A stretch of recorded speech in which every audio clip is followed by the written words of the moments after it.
ভাইয়ের কাছে না হয় জিগামু কি হইছে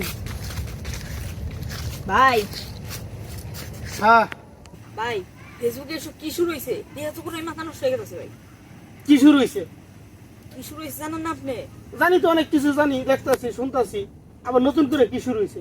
একদম কে আরে ভাই তো কচ্ছপ বিলাল আছে না হ্যাঁ, কচ্ছপ কচ্ছপ বিলাল এই যে বউ ব্যবসায়ী তো হ্যাঁ, এই তো ভাই দুইজনের বিপক্ষে গেছে গা দুইজন বিপক্ষে গেছে কেমনে? কিছুদিন আগে না দেখলাম ওরা এক জায়গায় মানে সমাবেশ করলো, ভাত টাত খাইলো, এখন আবার দুইজনের বিপক্ষে গেছে কেমনে? এটাই তো ভাই কথা দুইজনের বিপক্ষে গেছে। উমরন ফায়ার হুম। ওই ওর বিপক্ষে ভিডিও বানাইছে, ওই ওর বিপক্ষে বানাইছে। ওই দেখো হ্যাঁ কয় হের বাপ, হ্যাঁ কয় হের বাপ। মাঝখান তো জনগণ হয়ে গেছে গা, মানে দেখতেছে মজা পাইতেছে। এই তো এতদিন তো কেউ কিছু কয় নাই, এতদিন কারো জন্য কিছু দরকার পড়ে নাই। এখন নতুন করে হারিয়া উমরন ফায়ারে একটা ভিডিও বানাইছে, এতে যত বড় বড় কন্টেন্ট ক্রিয়েটর আছে এখন সবাই ওর বিপক্ষে লাগিয়ে গেছে গা। এতদিন কোথায় ছিল উমরন ফায়ারের ভিডিওর আগে? হেরা কোথায় ছিল? আমার প্রশ্ন হয়েছে কন্টেন্ট ক্রিয়েটরের মধ্যে এইটাই প্রশ্ন, যে এতদিন ওরা কোথায় ছিল? এটা নিয়ে আগে কথা কইল না কেন? যখন একটা বই এই হৃদয় ভাঙ্গার গর্জন, এই বইটা তখন আগে বেচছে 1000 টাকা বেচছে, এখন তো বেচা শেষ। এখন তো গেঞ্জি বেচতেছে, শার্ট বেচতেছে, একটা টি শার্ট আর কইতেছে কয়টা বেচারা কোনো ফ্যান ফলোয়ারে নাহলে গরিব মানুষের দান করে দিব।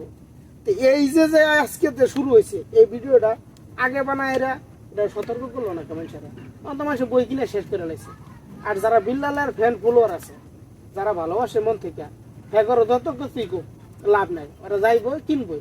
আর বিল্লালের বুগুলো গিয়া দুই একটা ভিডিও বানাই দেয় সাধারণ ছোট্ট, যেমন আমারও ছোট্ট, যদি আমিও চান্স পাই আমি বিল্লালের কাছে যাইব, কারণ আমার আইডি বড় করে দিতে বুঝো নাই সেই জায়গা। যারা যারা বিল্লাল নিয়ে ভিডিও বানাইতেছে বিল্লালের পক্ষে আগে কথা কইছে, কারণ বিল্লালটা দরকার ছিল। এখন আবার বিল্লালটা দরকার নাই, এখন বিল্লালটা দরকার বিল্লাল খাওয়া দাওয়া শেষ, বুঝো না? উমরন ফায়ার তো আগের থেকে আইসে বড় মাপের কন্টেন্ট ক্রিয়েটার। হের লগে যায় উমর আর বিল্লাল দুজন সমান তালে আছে। মানে আমরা দুজি কথা কই তাহলে ওইটা বেয়াদবি, আমরা কথা না কই, আমরা দেখি, আমরা কারণ ছোট আমাদের কিছুই না আসলে, হ্যাগর তুলনা আমরা কিছু না, জিরো। আমাদের এটা নিয়ে কথা কয় চলে না, ওরা কথা কইছে আমরা দেখছি, জাস্ট এইটুকুই। ঠিক আছে ভাই হ্যাঁ, বুঝাইছে? জি ঠিক আছে।